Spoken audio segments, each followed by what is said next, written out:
فبأي آلاء ربكما تكذبان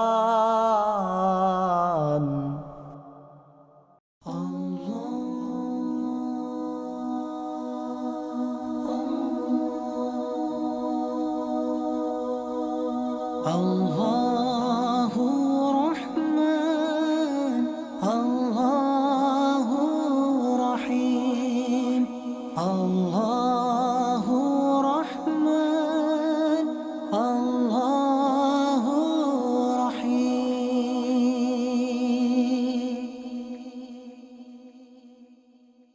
আলহামদুলিল্লাহি রাব্বিল আলামিন আসসালাতু ওয়াসসালামু আলা সাইয়্যিদিল মুরসালিন আম্মা বা'দু ফাউযু বিল্লাহি মিনাশ শাইতানির রাজীম বিসমিল্লাহির রহমানির রহিম আসসালাতু ওয়াসসালামু আলাইকা ইয়া রাসূলুল্লাহ ওয়া আলা আলিকা ওয়া আসহাবিকা ইয়া হাবিবাল্লাহ আসসালাতু ওয়াসসালামু আলাইকা ইয়া নবিয়াল্লাহ ওয়া আলা আলিকা ওয়া আসহাবিকা ইয়া নূরাল্লাহ।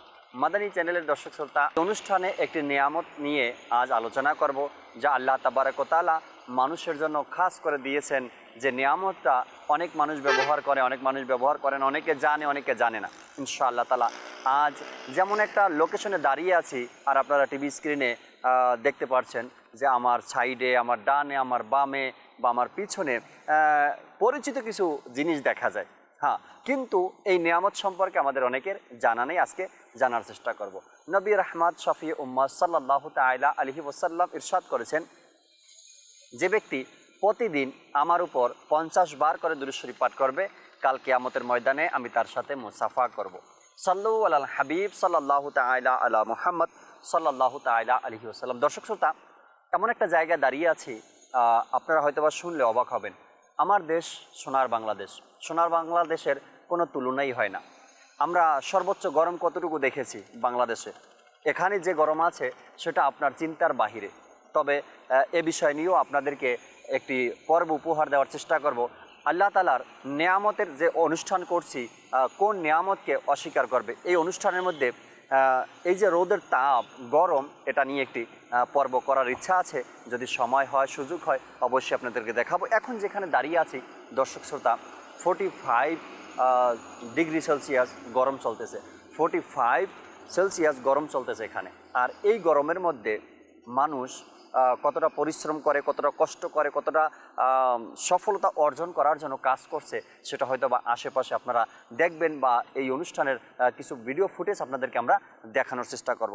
আমি এমন একটা জায়গাতে দাঁড়িয়ে আছি দর্শক শ্রোতা, আমার পায়ের নিচে কয়লা, আমার ডানের দিকে কয়লা, আমার বাম দিকে কয়লা, আমার সামনে কয়লা, আমার পিছনেও কয়লা। চতুর্পাশে গাড়িতে কয়লা উঠানো হচ্ছে, কয়লা নামানো হচ্ছে। কেন, কি জন্য আমি এখানে আসছি আজ? শুরুতে একটি হাদিসে পাক আপনাদেরকে শোনাবো, এরপরে কয়লা নিয়ে কিছু কথা বলবো। কিছু অজ্ঞ লোক এভাবে কথা বলে, নবী করিম সাল্লাল্লাহু আলাইহি সাল্লামের যে জ্ঞান রয়েছে, অনেক মূর্খ লোক বলে হুজুর সাল্লাল্লাহু আলাইহি সাল্লাম কয়লা সম্পর্কে অভিজ্ঞতা ছিল না, কয়লা সম্পর্কে জ্ঞান ছিল না। আমি বলবো এটা ভুল ধারণা। হাদিস ও কোরআনের জ্ঞান না থাকার কারণে কিছু মানুষ এই ধরনের কথা বলে। যেহেতু কয়লার কথা নবী করিম সাল্লাল্লাহু আলাইহি সাল্লামের পূর্বের যে বনি ইসরাইলের নবীরা ছিলেন, তাদের কিতাবেও কয়লার কথা এসেছে। আর যদি নবী করিম সাল্লাল্লাহু আলাইহি সাল্লামের আগে যে নবীরা ছিল, তাদের উপরে ওহী নাজিল হয়েছে, তাদের যে কিতাব রয়েছে সেই কিতাবের মধ্যে কয়লার ব্যাপারে আলোচনা আসছে, অবশ্যই নবী করিম সাল্লাল্লাহু আলাইহি সাল্লাম কয়লার ব্যাপারে জানতেন। আল্লাহ তাবারক ওয়া তাআলা সূরা বাকারার 24 নম্বর আয়াতের মধ্যে মানুষকে ভয় দেখানোর জন্য, গুনাহ থেকে বাঁচার জন্য, জাহান্নামের আযাবের কথা আলোচনা করতে গিয়ে সেখানেও কয়লার কথা উল্লেখ করেছেন। অনেক মুফাসসিরগণ এই কয়লাকে আবার আঙ্গার হিসাবেও উল্লেখ করেছেন। অর্থাৎ আঙ্গার, কয়লা, আযাব, এই ব্যাপারগুলোতে কোরআনে পাকের মধ্যে বিভিন্ন আয়াতে এই কয়লার ব্যাপারটা, অনেকে কয়লা লিখেছেন অনেক তাফসিরগণ, আবার অনেক তাফসিরগণ এই কয়লার জায়গাতে আঙ্গার লিখেছেন। কয়লা আর আঙ্গার যেটাই বুঝি আমরা, এই কয়লাকেই বোঝানো হয়। যখন এই কয়লাতে আগুন থাকে তখন সেটা হয় আঙ্গার, আর এই কয়লার আগুনটা যখন নিভে যায় তখন সেটা হয় কয়লা। এখন আসুন, আমাদের বাংলার কিছু প্রবাদ বাক্য রয়েছে, কয়লা ধুইলে ময়লা যায় না। এমন একটা কথা হয়তো বা আপনি কাউকে বলেছেন বা আপনি কারো থেকে শুনেছেন, কয়লা ধুইলে ময়লা যায় না। অর্থাৎ এটা বোঝাতে চায় মানুষ যে কয়লা যতটাই ধোয়, তারপরেও ধোয়ার পরে কয়লাটা কালোই বের হয়, সেখান থেকে পরিষ্কার কিছু বের হয় না। যদি মানুষের কাপড় ময়লা হয়, তখন মানুষ সাবান দিয়ে কাপড় ধোয়। কেন ধোয়? পরিষ্কার করার জন্য। একটা সময় কাপড়টা পরিষ্কার হয়ে যায়, কিন্তু মানুষ এটা বলে কয়লা ধুইলে নাকি ময়লা যায় না। আজ যখন এই কয়লা নিয়ে কিছু রিসার্চ করলাম, কয়লা নিয়ে কিছু অধ্যয়ন করলাম, তখন দেখলাম এই চিন্তাটা আর এই কথাটা সম্পূর্ণ ভুল। কয়লা ধুইলে ময়লা তো দূরের কথা, কয়লা ধুইলে মানুষের হৃদয়টা পর্যন্ত পরিষ্কার হয়ে যায় যদি আমরা জানতে পারি। এই কথাটা বলার পিছনে কিছু রহস্য রয়েছে। সেটা হলো গিয়ে, একজন মানুষ অপর মানুষকে কখন এই কথাটা বলে যে কয়লা ধুইলে ময়লা যায় না? আমি আপনাকে বলি, যখন কোনো ব্যক্তি কারো প্রতি হিংসা বিদ্বেষ থাকে তখন ওই ব্যক্তিকে বলে।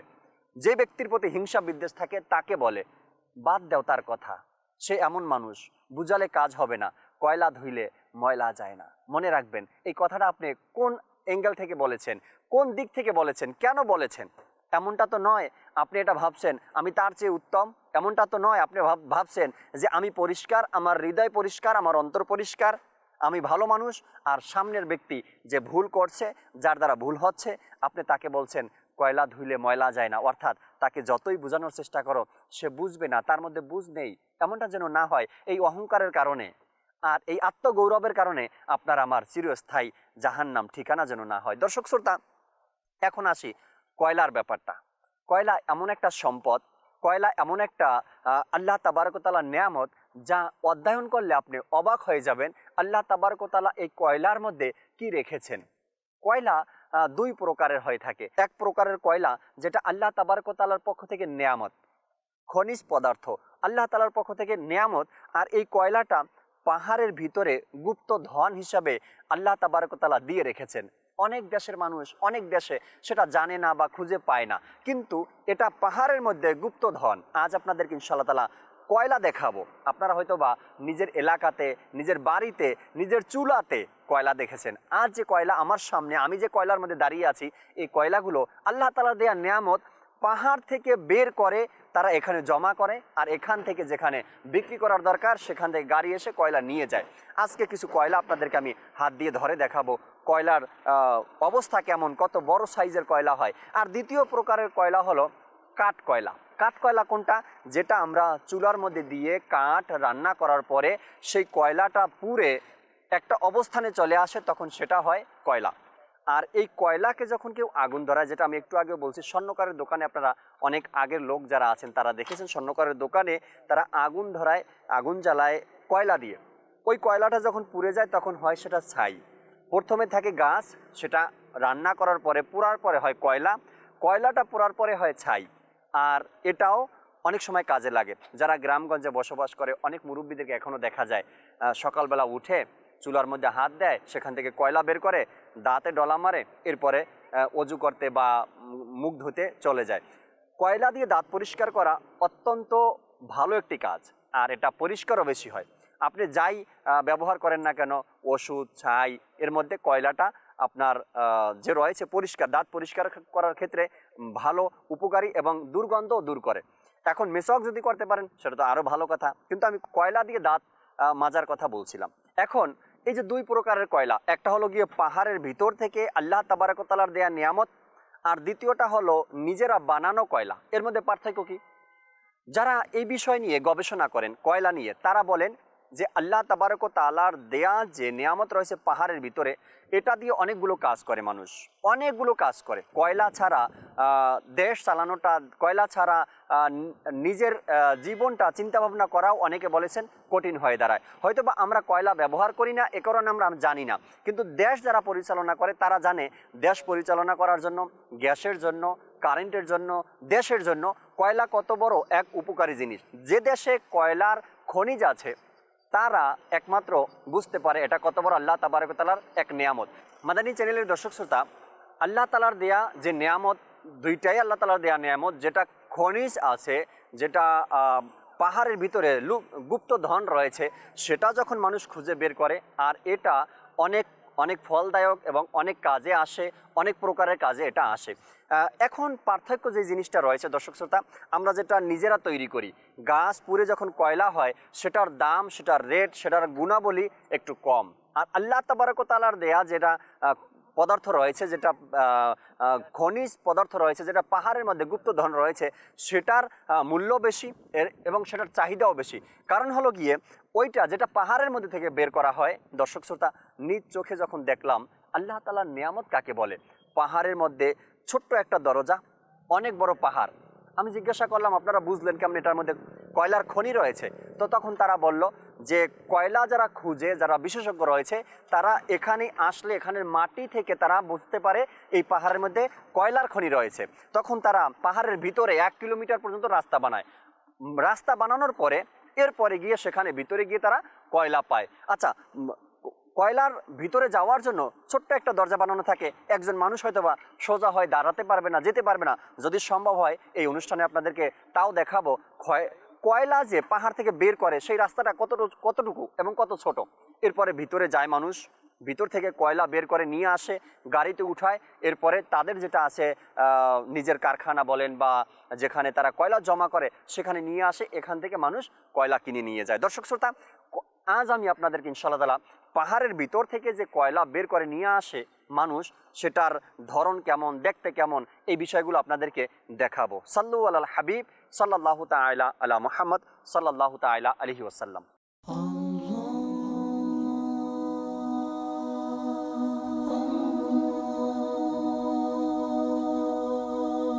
আল্লাহু রহমান, আল্লাহু রহিম, আল্লাহু রহমান, আল্লাহু রহিম।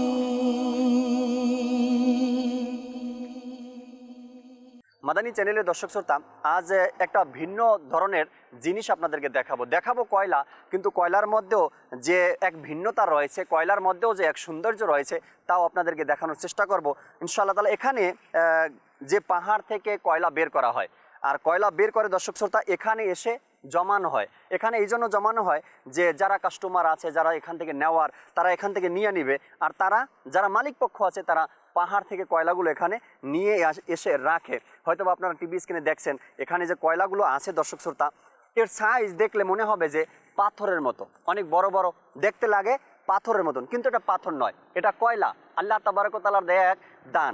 এদিক থেকে দর্শক শ্রোতা মনে হবে আপনার পাথরের টুকরা, কেননা ডিজাইনটা ওই রকমই দেখা যায়, মনে হয় পাথর আছে এটা, কিন্তু পাথরের মতো এত ভারীও না এবং এটা পাথরও না, এটা হলো কয়লা। ব্ল্যাক কালো ধরনের যে কয়লা আছে সেটা এখানে আপনি হয়তো হাতে নিলে বুঝতে পারতেন। আমি হাতে নিয়েছি, বোঝা যায় কতটা হালকা। আমি আরেকটা ছোট্ট কয়লা আপনাদেরকে হাতে নিয়ে দেখাচ্ছি। দেখেন, এটা আগের তুলনায় এটা অনেক ছোট একটা কয়লা নিয়েছি দর্শক শ্রোতা। আর সেটা হলো গিয়ে এটার মধ্যেও পাথরের এক ডিজাইন আসছে, মনে হবে এটা পাথর, কিন্তু একদম হালকা।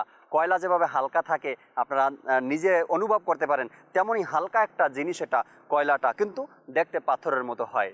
মাদানী চ্যানেলের দর্শক শ্রোতা, যখন এটা আপনি দেখবেন যে মনে হবে আপনার কাছে একটা পাথরের টুকরা। দেখেন, দেখতে মনে হয় ঠিক পাথরের মতো, কালো পাথরের মতো লাগে, কিন্তু না। আল্লাহ তাআলার নিয়ামত দেখেন একবার। পাথর যদি হতো তবে একটু ভারী হতো, পাথর যেভাবে ভারী হয়, এরপরে পাথরটা কয়লার মতো এত নরম হবে না। দেখেন, এটা যে নিয়ে আসছে দেখতে লাগে পাথরের মতো, কিন্তু এটা কয়লা। আর এই কয়লাটা যখন মানুষ নিয়ে যায় কিনে বা এটা বিক্রি করা হয়, তখন তাদের মতোই তারা ব্যবহার করে এটাকে। এরপরে এটা একটা সাইজ দেখালাম, একটা সাইজ আছে, এটাও কয়লা, দেখতে লাগে পাথরের মতন, কিন্তু এটাই হয়েছে আল্লাহ তাআলার এক নিয়ামত যা মানুষ ব্যবহার করে আর এর দ্বারা উপকৃত অর্জন করে। আচ্ছা, এই কয়লা কিন্তু দর্শক শ্রোতা আমাদের চুলায় যে কয়লা হয়ে থাকে, বাড়িতে যে কয়লাগুলো আমরা ব্যবহার করে থাকি বা দেখি, সেটা কিন্তু ময়লাযুক্ত। অর্থাৎ ওই কয়লা যখন আপনি হাতে নেবেন তখন আপনার হাত কালো হয়ে যাবে, কয়লার যে কালার রয়েছে সেটা হাতে আসবে। কিন্তু আল্লাহ তাআলার দেয়া এই নিয়ামত যেটা পাহাড় থেকে বের করা হয়, এটা আমি হাতে নিয়েছি কিন্তু আমার হাত কালো হয়নি, কারণ এটা থেকে ওই রকমের কালো যে জিনিসটা রয়েছে সেটা বের হয় না বা হাতে লাগে না। যারা এখানে কাজ করে তারা কাজ করতে করতে একটা সময় দেখা গেছে পুরো দিন কাজ করে, এরপরে তাদের হাত কালো হয়ে যায় এবং দর্শক শ্রোতা তাদের চেহারা, এটার মধ্যে কয়লার যে একটা দাগ আছে সেটা বসে যায়। আজ আমি জিজ্ঞাসা করলাম আপনারা যে কাজ করেন, হাতের মধ্যে কয়লার যে দাগগুলো লাগে বা হাত কালো হয়ে গেছে, চেহারা কালো হয়ে গেছে, এটা পরিষ্কার করলে কি অতি সহজে পরিষ্কার হয়? কেননা আমরা জানি একটা হাতে রং লাগলে উঠতে সময় লাগে, অনেক রং এমন আছে। তারা বলল সাবান ছাড়াই এটা উঠে যায়। দাগ উঠানোর জন্য সাবানও অনেক সময় ব্যবহার করতে হয় না তাদেরকে। তো দর্শক শ্রোতা, আল্লাহ তাআলার নিয়ামত নিয়ে আমরা যদি যখন চর্চা করব, আল্লাহ তাআলার নিয়ামত নিয়ে অধ্যয়ন করব, তখন দেখব আল্লাহ তাআলা মানুষের জন্য কত কিছু রেখেছেন। পৃথিবীতে যা সৃষ্টি করেছেন সকল কিছু মানুষের জন্য। হ্যাঁ, মানুষ এখন সেই নিয়ামতকে ভালোভাবে ব্যবহার করে, আবার কেউ খারাপভাবে ব্যবহার করে। সেই নিয়ামতের কেউ শুকরিয়া আদায় করতে পারে, আবার কেউ শুকরিয়া আদায় করতে পারে না। সেই নিয়ামতকে কেউ অপচয় করে, আবার সেই নিয়ামতের কেউ ভালো ব্যবহার করে। আমার আর আপনার দায়িত্ব, আমরা এই নিয়ামতকে কিভাবে ব্যবহার করছি, কিভাবে আমরা এটাকে নিচ্ছি। ইনশাআল্লাহ তাআলা চেষ্টা করব। দর্শক শ্রোতা, আজ অনুষ্ঠানে যে পাহাড় থেকে কয়লা বের করা হয়, বা যেটা আমরা আল্লাহ তাআলার দেয়া নিয়ামত বা আমরা কয়লার খনি বলি, সেখানেও যাওয়ার চেষ্টা করব। আপনাদেরকে দেখানোর চেষ্টা করব মানুষ কত কষ্ট করে সেখান থেকে আল্লাহ তাআলার নিয়ামত বের করে, আর লক্ষ কোটি টাকার লেনদেন হয়। দেশ বিদেশে মানুষ এটা লেনদেন করে, বা এটার মাধ্যমে মানুষ চলাচল করে, নিজের সংসার ভরণ পোষণ করে আল্লাহ তাআলার এই নিয়ামতের মাধ্যমে। সাল্লু আলাল হাবিব সাল্লাল্লাহু তাআলা আলা মুহাম্মদ সাল্লাল্লাহু তাআলা আলাইহি ওয়াসাল্লাম।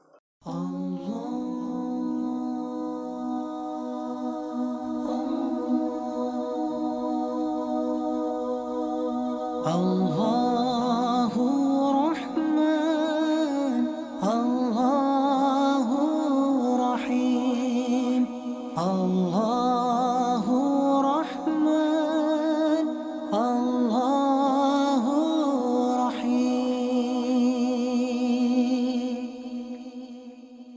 فبأي آلاء ربكما تكذبان